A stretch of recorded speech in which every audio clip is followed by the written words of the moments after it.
KAS ಮರುಪರೀಕ್ಷೆ ಮಾಡಲ್ಲ ಅಂತಿರೋ ಸಿದ್ದರಾಮಯ್ಯ ವಿರುದ್ಧ ಕರವೇ ಬೀದಿಗಿಳಿದಿದೆ.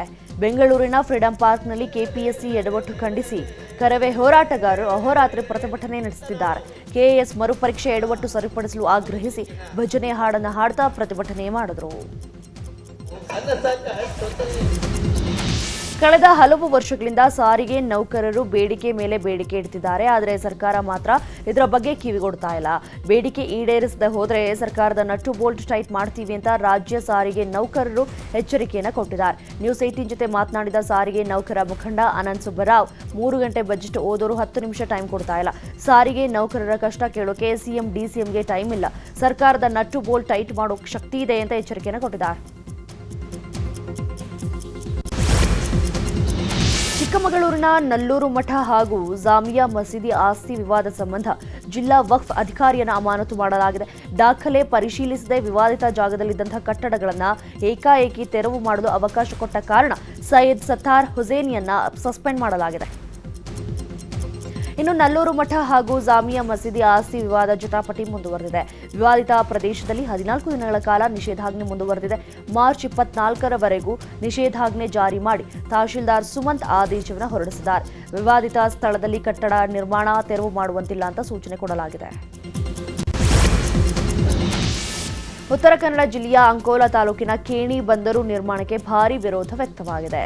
ಈ ಹಿನ್ನೆಲೆ ಇಂದಿನಿಂದ ಮಾರ್ಚ್ 15ರವರೆಗೆ ನಿಷೇಧಾಜ್ಞೆಯನ್ನು ಜಾರಿ ಮಾಡಲಾಗಿದೆ.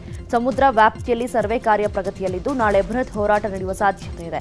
ಹೀಗಾಗಿ ಉತ್ತರ ಕನ್ನಡ ಜಿಲ್ಲಾಡಳಿತ ಪೊಲೀಸ್ ಇಲಾಖೆ ನಿಷೇಧಾಜ್ಞೆ ಜಾರಿ ಮಾಡಿದೆ.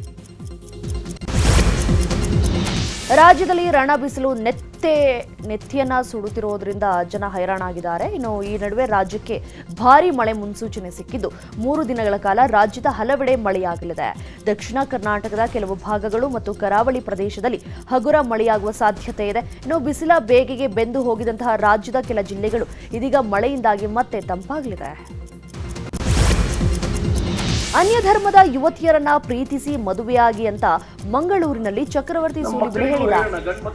ವಿಐಪಿ ಅಂದ್ರೆ ವಿಎಚ್ಪಿ ಹಮ್ಮಿಕೊಂಡಿದ್ದಂತಹ ಕೊರಗಜ್ಜನ ಅಧಿಕ್ಷೇತ್ರಕ್ಕೆ ನಮ್ಮ ನಡೆ ಪಾದಯಾತ್ರೆಯ ಸಮಾರೋಪದಲ್ಲಿ ಮಾತನಾಡಿದ ಅವರು, ಎಲ್ಲಿಯವರೆಗೂ ಲವ್ ಜಿಹಾದ್ ಬಗ್ಗೆ ಮಾತನಾಡ್ತಿರೋಣ, ಇನ್ಮುಂದೆಯಾದ್ರೂ ಸ್ವಲ್ಪ ಬದಲಾವಣೆ ತರೋಣ.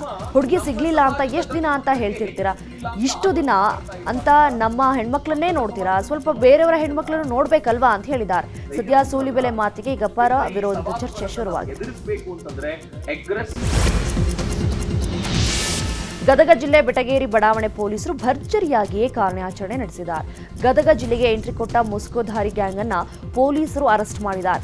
ಒಂದೇ ರಾತ್ರಿಯಲ್ಲಿ 4ಕ್ಕೂ ಹೆಚ್ಚು ಕಡೆ ಸರಣಿ ಕಳ್ಳತನ ಮಾಡಿ ಗ್ಯಾಂಗ್ ಎಸ್ಕೇಪ್ ಆಗಿತ್ತು. ಕಳ್ಳರ ಜಾಡು ಹಿಡಿದ ಪೊಲೀಸರು ಸಿಸಿಟಿವಿ ದೃಶ್ಯಗಳನ್ನು ಬೆನ್ನಟ್ಟಿ ಕಳ್ಳರ ಗ್ಯಾಂಗ್ನ ಬಂಧಿಸಿದೆ. 6 ಆರೋಪಿಗಳ ಪೈಕಿ 5 ಲಾಕ್ ಆಗಿದ್ದು ಮತ್ತೋರ್ವ ಎಸ್ಕೇಪ್ ಆಗಿದ್ದಾನೆ. ಕಳ್ಳತನಕ್ಕೆ ಬಳಸಿದಂತಹ 3 ಬೈಕ್ಗಳು ಕಳವು ಮಾಡಿ ನಗದು ಹಣವನ್ನು ಜಪ್ತಿ ಮಾಡಲಾಗಿದೆ. ಸಿನಿಮಾ ಸ್ಟೈಲಲ್ಲಿ ಅರೆಸ್ಟ್ ಮಾಡಿದಂತಹ ದೃಶ್ಯ ನ್ಯೂಸ್ 18ಗೆ ಲಭ್ಯವಾಗಿದೆ.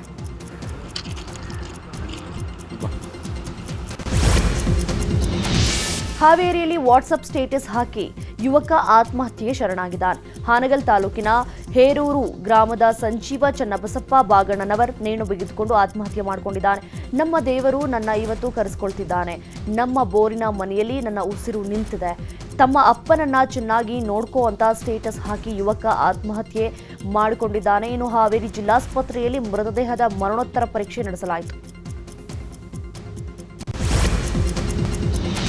ಕಲಬುರಗಿ ಜಿಲ್ಲೆಯ ಹಲಕಟ್ಟಿ ಗ್ರಾಮದಲ್ಲಿ ಪ್ರತಿಭಟನೆ ನಡೆಯಿತು. ಗ್ರಾಮ ಪಂಚಾಯಿತಿ ಮುಂದೆ ಮಹಿಳೆಯರು ಖಾಲಿ ಕೂಡ ಹಿಡಿದು ಪ್ರತಿಭಟನೆ ಮಾಡಿದ್ರು. ಸಮರ್ಪಕವಾಗಿ ಕುಡಿಯುವ ನೀರು ಸರಬರಾಜು ಮಾಡಬೇಕು, ಗ್ರಾಮದಲ್ಲಿ ಅವಶ್ಯಕತೆ ಇರೋ ಕಡೆ ಮಿನಿ ನೀರಿನ ಟ್ಯಾಂಕ್ ನಿರ್ಮಿಸುವುದು ಸೇರಿದಂತೆ ವಿವಿಧ ಬೇಡಿಕೆಗಳನ್ನು ಈಡೇರಿಸುವಂತೆ ಆಗ್ರಹಿಸಿದರು.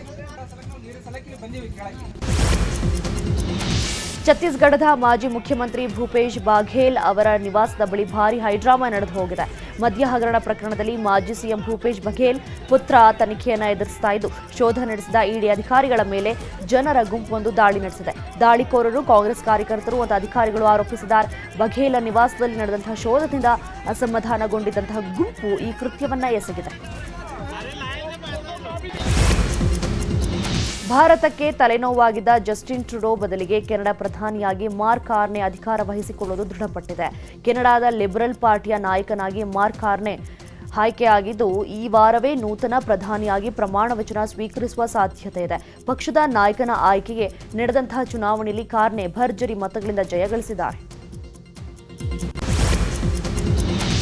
ಐಸಿಸಿ ಚಾಂಪಿಯನ್ಸ್ ಟ್ರೋಫಿ 2025ರ ಟೀಮ್ ಇಂಡಿಯಾ ಗೆದ್ದು ಬೀಗಿದೆ. ರೋಹಿತ್ ಶರ್ಮಾ ಪಡೆ ಟ್ರೋಫಿ ಹೊತ್ತು ತವರಿಗೆ ಮರಳಿದೆ. ದುಬೈನಿಂದ ಮುಂಬೈ ಏರ್ಪೋರ್ಟ್ಗೆ ಟೀಮ್ ಇಂಡಿಯಾ ಆಟಗಾರರು ಬಂದಿಳಿದಿದ್ದಾರೆ. ಮಾರ್ಚ್ 7ರಂದು ರಾಧಿಕಾ ಪಂಡಿತ್ ಹುಟ್ಟುಹಬ್ಬವನ್ನು ಆಚರಿಸಿಕೊಂಡರು. ಈ ವೇಳೆ ತಮ್ಮ ನೆಚ್ಚಿನ ನಟಿಯನ್ನ ಭೇಟಿಯಾಗಲು ರಾಜ್ಯದ ಮೂಲೆ ಮೂಲೆಯಿಂದ ಸಾವಿರಾರು ಅಭಿಮಾನಿಗಳು ಬಂದಿದ್ದರು. ಅದರಲ್ಲಿ ಕೆಲವರು ರಾಧಿಕಾ ಯಶ್ ಅವರ ಫೋಟೋವನ್ನ ಫ್ರೇಮ್ ಮಾಡಿಸಿ ರಾಧಿಕಾಗೆ ಗಿಫ್ಟ್ ಅನ್ನ ಕೊಟ್ಟಿದ್ದಾರೆ. ಇನ್ನು ಈ ಎಲ್ಲಾ ಕ್ಷಣಗಳನ್ನ ವಿಡಿಯೋ ರೂಪದಲ್ಲಿ ಸೆರೆ ಹಿಡಿದು ಸೋಷಿಯಲ್ ಮೀಡಿಯಾದಲ್ಲಿ ರಾಧಿಕಾ ಪಂಡಿತ್ ಹಂಚಿಕೊಂಡಿದ್ದಾರೆ.